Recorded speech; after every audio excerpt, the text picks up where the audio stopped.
Voy a tratar de sintetizarlo de una manera sencilla para que todos entendamos.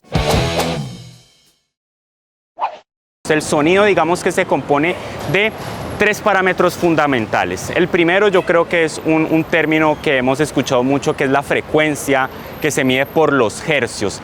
Básicamente, ¿a qué refiere esto? Pues el sonido es una onda y el hercio pues es una unidad que mide cuántas veces por segundo se repite esta onda. Entonces digamos que entre más frecuencias, más el sonido va a ser agudo.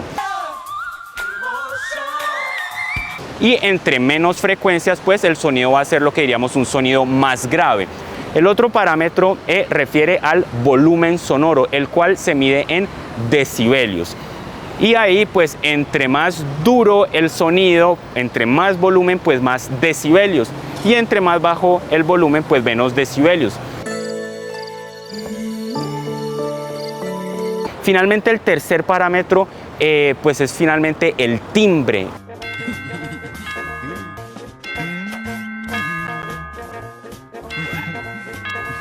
El timbre, explicarlo de una manera muy sencilla, por ejemplo, tengo una misma frecuencia, vamos a decir la nota la que mencionábamos ahorita, pues si esa nota la hace una flauta o la hace una trompeta, efectivamente ellos están haciendo la misma nota musical, pero el timbre, el color sonoro es diferente.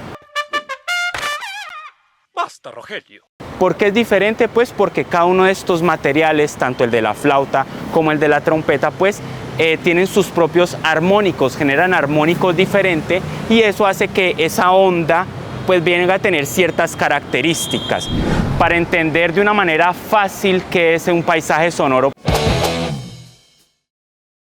pues podemos hacer un poco una comparación.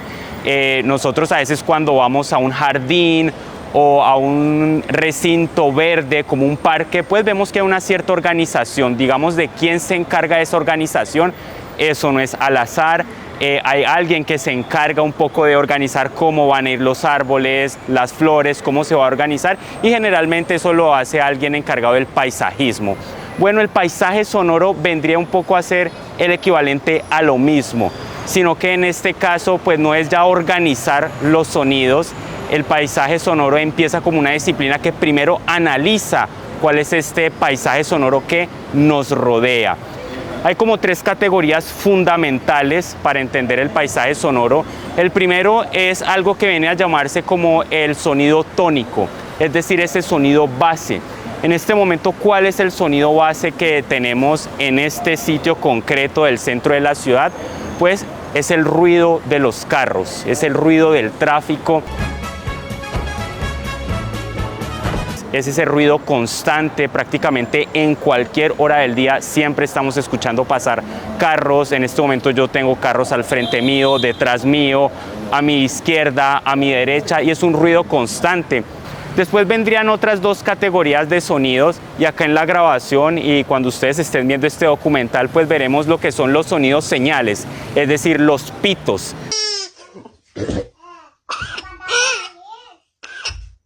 Por ejemplo, ahorita escuchamos un pito, también cuando escuchamos una ambulancia, pues son esos sonidos que nos están dando una señal, nos están dando una información.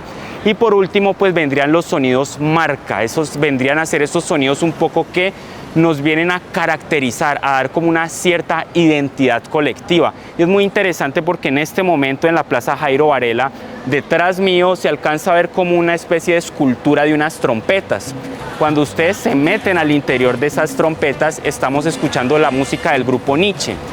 Y esto no es casual, es porque en cierta manera se quiere crear como si esa música del grupo Nietzsche, la salsa en Cali, pues viniera a caracterizarnos, a crearnos una identidad colectiva a nivel sonoro. Y en ese sentido, pues ese sonido de la salsa vendría a constituirse con un sonido marca, con un sonido identitario. Entonces, pues en este momento, si yo me quedo callado... ¡Queremos la plata! ¡Queremos la plata! ¡Silencio! No digo nada y empezamos a escuchar todos esos sonidos, pues nos vamos a dar cuenta de toda esa realidad sonora. Ahorita que hablamos de frecuencia, el oído humano puede escuchar desde 20 hercios hasta 20.000 hercios. Digamos que esos son como los máximos. Nosotros estamos pues en un rango bastante medio, la mayoría de la gente. Realmente necesitaríamos mucho entrenamiento, un oído bastante superdotado para escuchar todas esas frecuencias.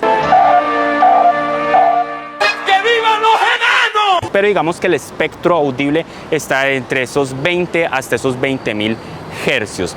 ¿Dónde se ha aplicado mucho esto del espectro audible? Pues en las nuevas tecnologías, por ejemplo, como lo que es el MP3.